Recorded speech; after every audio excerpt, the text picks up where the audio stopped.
आज हमको पढ़ना है टू डायमेंशन मोशन। ठीक है, हमने वेक्टर पढ़ लिया, वेक्टर का इसमें यूज़ होगा, राइट। एक्चुअली वेक्टर फिजिक्स का पार्ट नहीं है, वेक्टर एक मैथमेटिक्स है जिसका फिजिक्स में यूज़ होता है। तो अभी हम जो टू डायमेंशन मोशन पढ़ेंगे उसमें वेक्टर का यूज़ होगा। Okay, this is motion in a plane. Sir वो रिलेटिव वेलोसिटी वाला कंप्लीट हो गया? हाँ, okay sir. Motion in a plane, एक प्लेन में मोशन, राइट। लुक,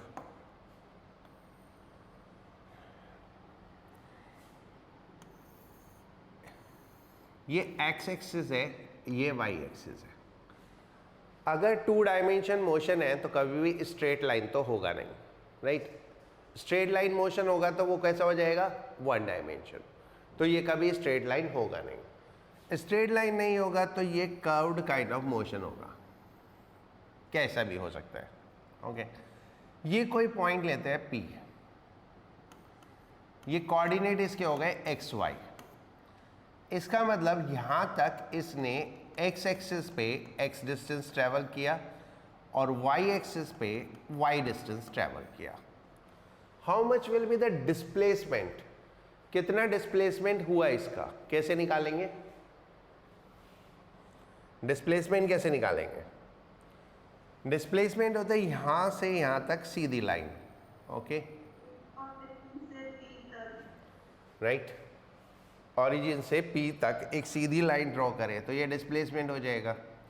और अगर हम सिंपल पाइथागोरस थ्योरम लगाएं तो displacement S is equal to हो जाएगा under root x square plus y square. ठीक है, यही होगा। इस डिस्प्लेसमेंट को हम ऐसे भी लिख सकते हैं, x i plus y j, x i plus y j, क्योंकि एक्स एक्सिस के अलोंग कितना डिस्टेंस चला, एक्स, और वाई एक्सिस के अलोंग कितना डिस्टेंस चला, y. So we can write x i plus y j. Okay, so two dimension motion क्या है? टू डायमेंशन मोशन दो वन डायमेंशन मोशन का कॉम्बिनेशन है। So two dimension motion, two dimension motion is one dimension plus one dimension, x axis and y axis. So दो one dimension motion x axis और y axis में अगर हम लें तो उनको कंबाइन कर दें तो टू डायमेंशन मोशन आ जाएगा। तो टू डायमेंशन मोशन की हम कैलकुलेशन भी ऐसे ही करते हैं, एक x एक्सिस का मोशन ले लेते हैं, एक y एक्सिस का मोशन ले लेते हैं, पहले x निकाल लिया, y निकाल लिया और फिर उसको कंबाइन कर दिया। जैसे हमने डिस्प्लेसमेंट कैसे निकाला, x square plus y square. जिस तरह से हमने डिस्प्लेसमेंट को लिखा ठीक इस तरह से हम वेलोसिटी को लिख सकते हैं। इनिशियल वेलोसिटी ये वेक्टर में है ना, initial velocity u x i plus u y j. इसका मतलब क्या है, initial velocity along x axis was u x and initial velocity along y axis was u y. Similarly हम फाइनल वेलोसिटी को लिख सकते हैं v x i plus v y j. Similarly हम एक्सेलरेशन को लिख सकते हैं a x i plus a y j, right. So whatever the x component you x v x a x that will be used in calculation of motion along x axis, and the component uy, vy, ay, those will be used for calculation of motion along y axis. तो हम x axis motion को अलग से calculate करेंगे, y को अलग से calculate करेंगे और फिर उन दोनों को कंबाइन कर देंगे, राइट। तो इस तरह से हम टू डायमेंशन मोशन को कैलकुलेट करते हैं। Is it clear? नाउ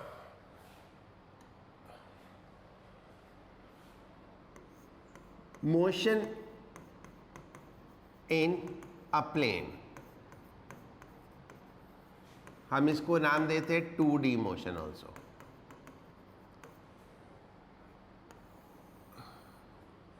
ये मोशन हमेशा एक्सेलरेटेड होगा।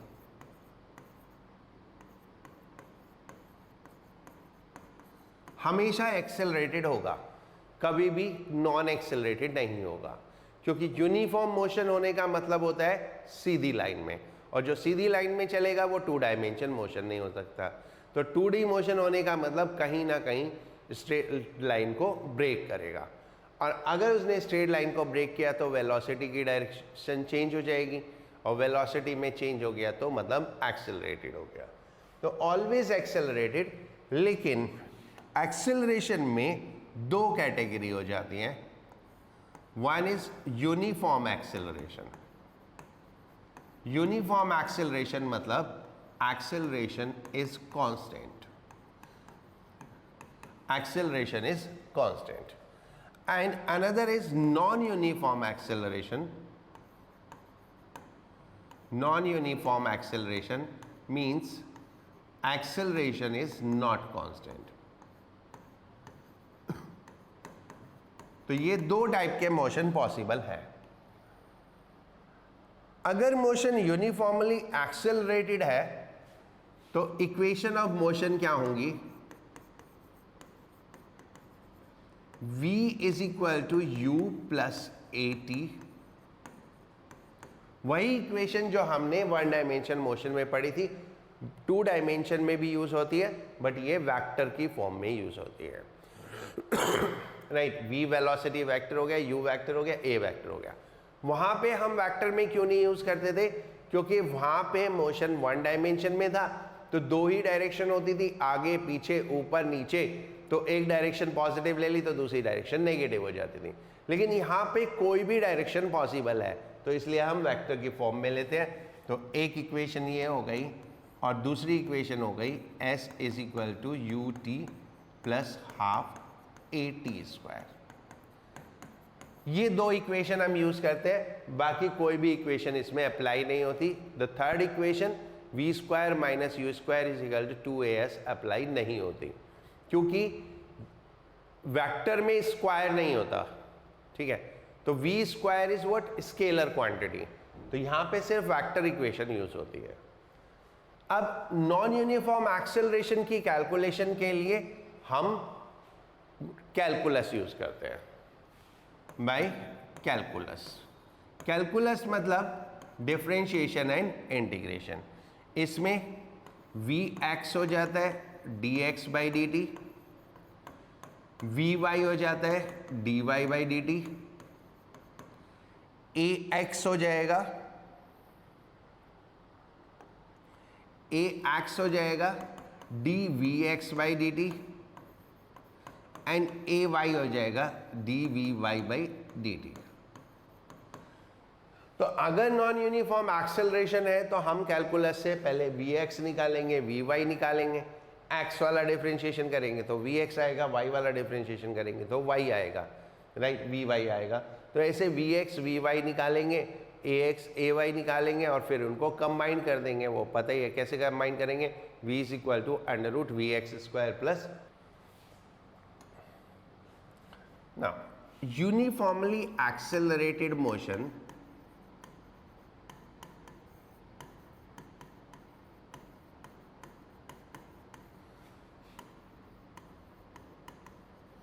in a plane,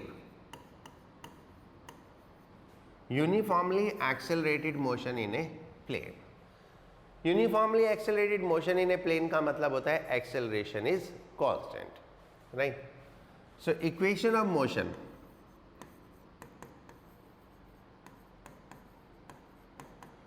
right? so equation of motion क्या है?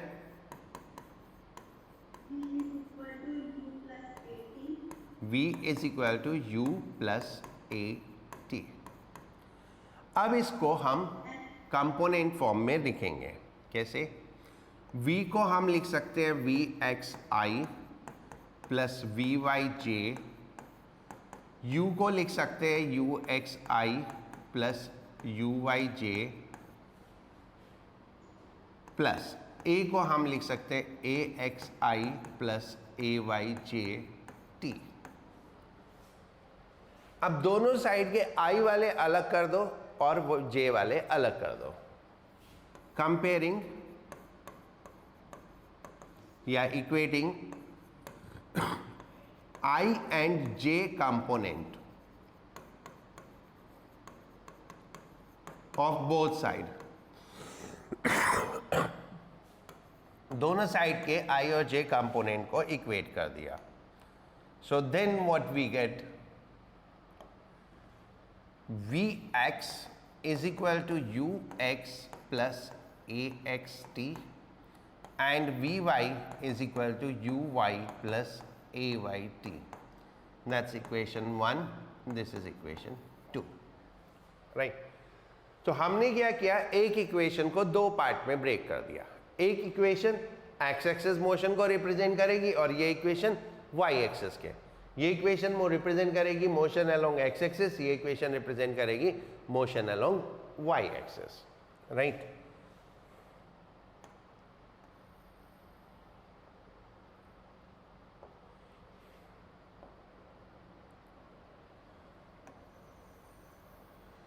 Similarly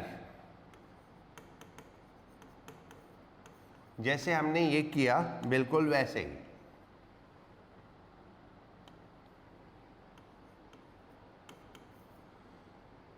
S is equal to ut plus half at square को कैसे लिखेंगे, xi plus yj is equal to uxi plus uyj plus half.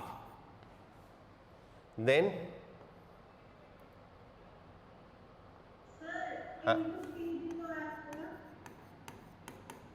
एक minute अभी,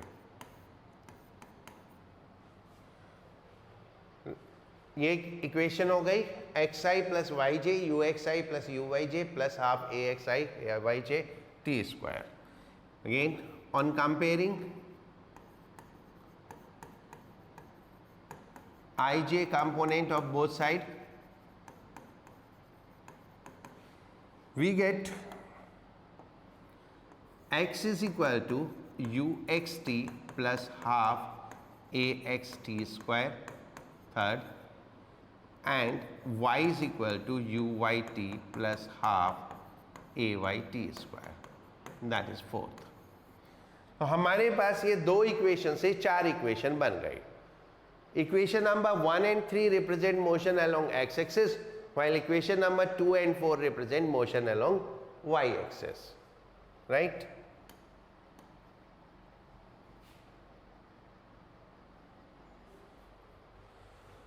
हाँ बोलो क्या.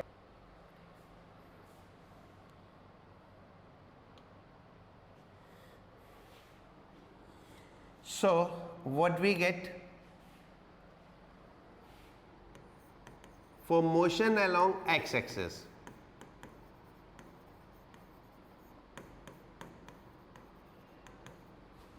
we have two equation. कौन सी?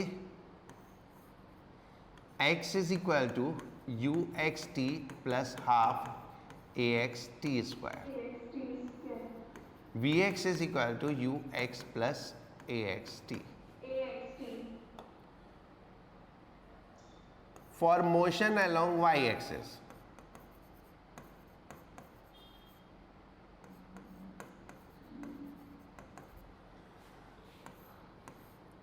y is equal to uyt plus half ayt square and vy is equal to uy plus ayt. Right? First, second, third, fourth. Accordingly ये चार equation हम इसमें यूज करेंगे इस मोशन में. Clear? Yes, sir. Right.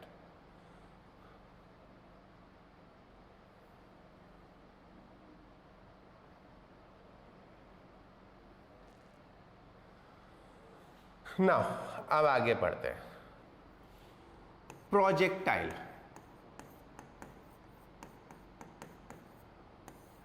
Projectile क्या है? किसी भी ऑब्जेक्ट को थ्रो कर दो उसको हम प्रोजेक्टाइल बोलते हैं. कोई भी ऑब्जेक्ट हो A to Z, उसको हम प्रोजेक्टाइल बोलते हैं। But the condition is that वो किसी फोर्स से मूव नहीं कर रहा होना चाहिए other than force of gravity, यानी ग्रेविटी के अलावा कोई और फोर्स उस पर नहीं लगनी चाहिए। यानी जैसे दिवाली वाला रॉकेट, उसको हम प्रोजेक्टाइल नहीं बोल सकते क्योंकि उसमें आग लगाई, वो उड़ा, उसके अंदर क्या होता है, फ्यूल, उस फ्यूल की वजह से वो ऊपर जाता है, सो उसको हम प्रोजेक्टाइल नहीं बोल सकते। Aeroplane flying in air, that can not be called as projectile. Projectile is that which move freely without being propelled by any fuel under the effect of gravity alone. उसको हम बोलते हैं projectile. So projectile is what? Projectile is an object that move freely, that moves freely without being propelled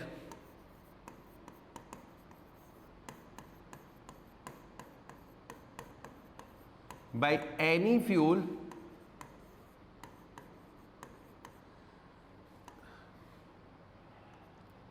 under the effect of gravity।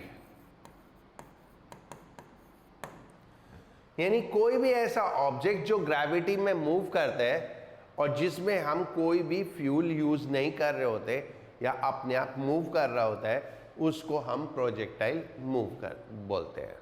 Correct?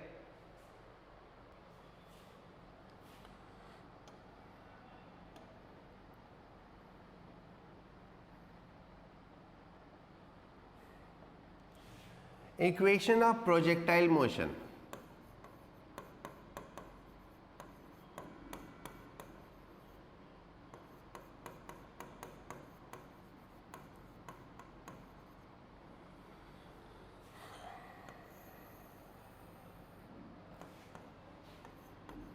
For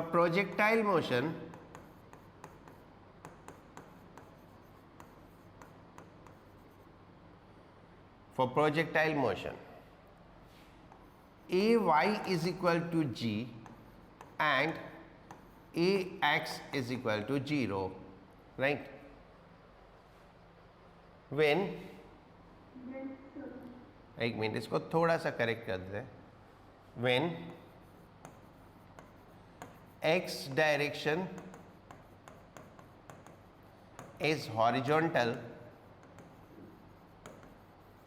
and y direction is vertical।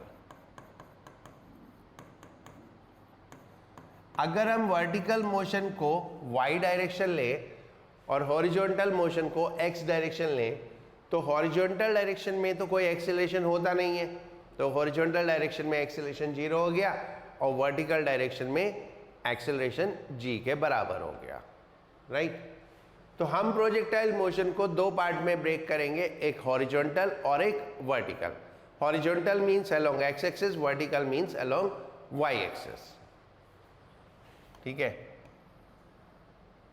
Sir अगर ए Y की जगह ए x हो तो फिर आपको x मानना पड़ेगा कि x वर्टिकल है।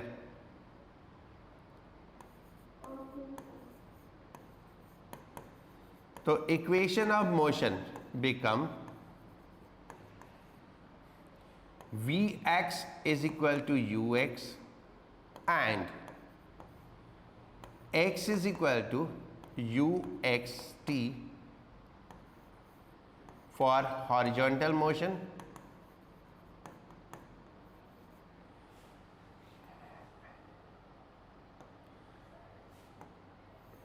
and Vy is equal to uy plus gt and y is equal to uyt plus half gt square for vertical motion,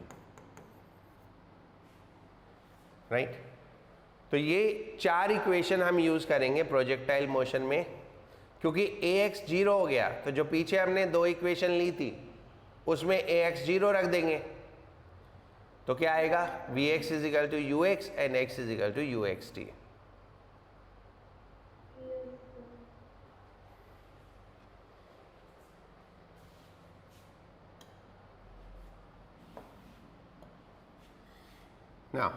horizontal projectile.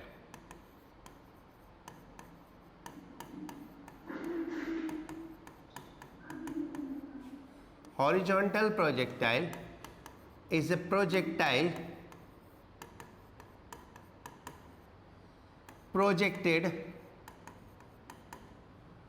horizontally from a height किसी projectile को हम किसी height से project कर दें horizontally, then this is called horizontal projectile. Okay, कैसे? ऐसे.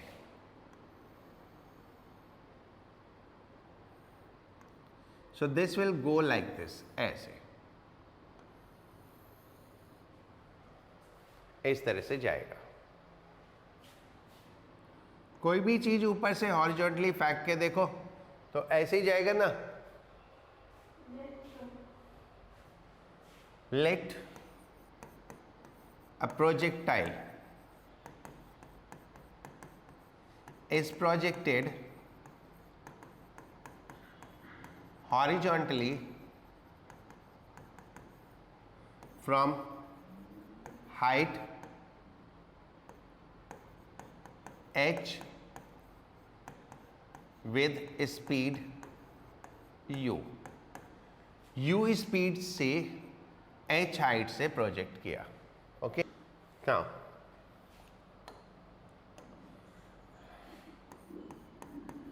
in this case ux is equal to u and uy is equal to 0. ux u के बराबर हो जाएगा और uy 0 हो जाएगा क्योंकि हमने हॉरिजॉन्टली थ्रो किया तो हॉरिजॉन्टल वेलोसिटी u है एंड ux क्या है? ux भी हॉरिजॉन्टल वेलोसिटी है और uy क्या है? Vertical velocity. क्योंकि हमने हॉरिजॉन्टल थ्रो किया तो वर्टिकल तो है नहीं, तो uy क्या हो गया? 0 हो गया. Right? Okay, right. Now first equation of trajectory और path equation.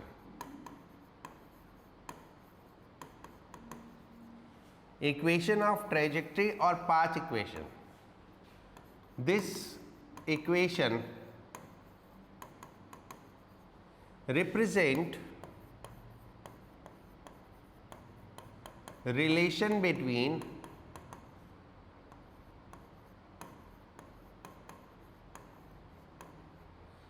x and y. ठीक है, तो हम मान लेते हैं किसी पर्टिकुलर टाइम पे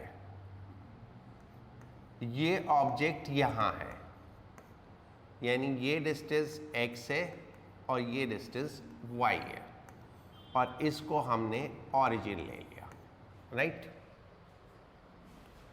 let point of projection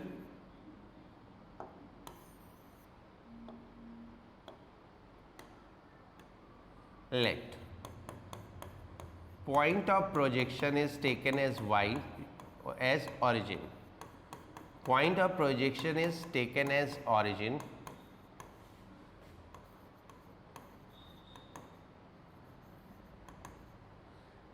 and at time t projectile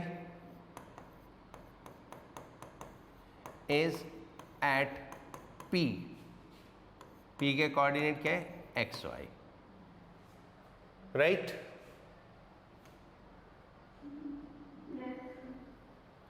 now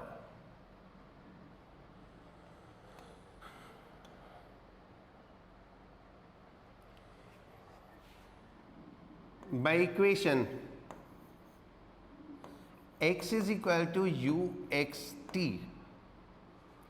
By equation x is equal to uxt, x is equal to ut और t is equal to x by u. Correct? Yes, sir. By equation y is equal to u by t plus half a by t square, y is equal to 0 plus half g x by u square, और y is equal to half g x square upon u square.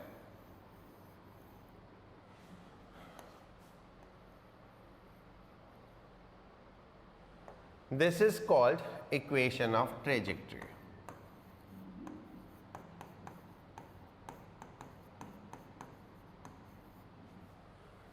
इसको हम equation of trajectory बोलते हैं.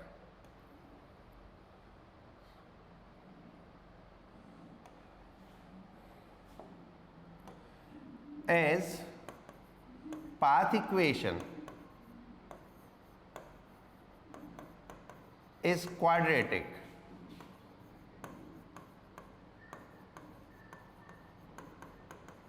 so path is parabolic. जब भी equation quadratic हो जाती है तो पाथ कैसा हो जाता है? Parabolic. Means the object will take a parabolic path. इसको हम पैराबोलिक पाथ बोलते हैं. ऐसे. करेक्ट? Yes, sir. अब आप छाप लो इसको. यह हमारा प्रोजेक्टाइल था. ऐसे थ्रो किया हमने u वेलोसिटी से, यहाँ पे आया एंड इसकी हाइट h है. Right? So now we have to calculate time of flight. Time of flight is the time for which projectile remain in air. जितने टाइम तक प्रोजेक्टाइल एयर में रहा. ये हमारा पॉइंट ऑफ प्रोजेक्शन है O, और ये हमारा पॉइंट ऑफ स्ट्राइक है on the ground. For motion O to A, for motion O to A, y is equal to h. Vertical distance कितना हुआ?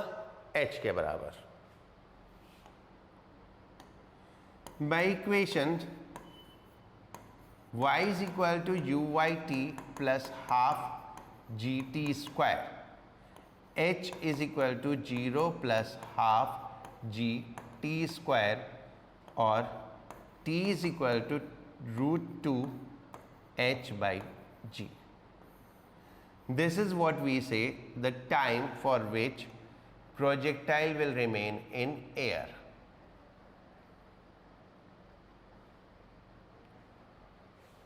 Now next आता है horizontal range. Horizontal range ये horizontal range is horizontal distance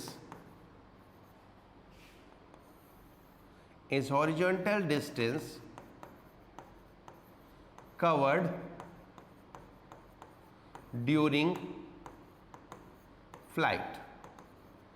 यानी जितने time वो हवा में रहा उतने टाइम में उसने कितना हॉरिजॉन्टल डिस्टेंस ट्रैवल किया.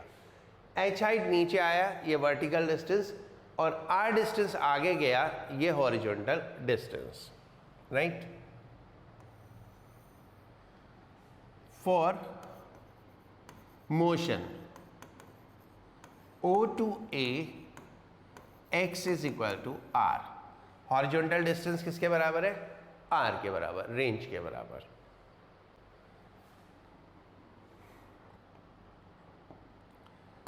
By equation x is equal to uxt,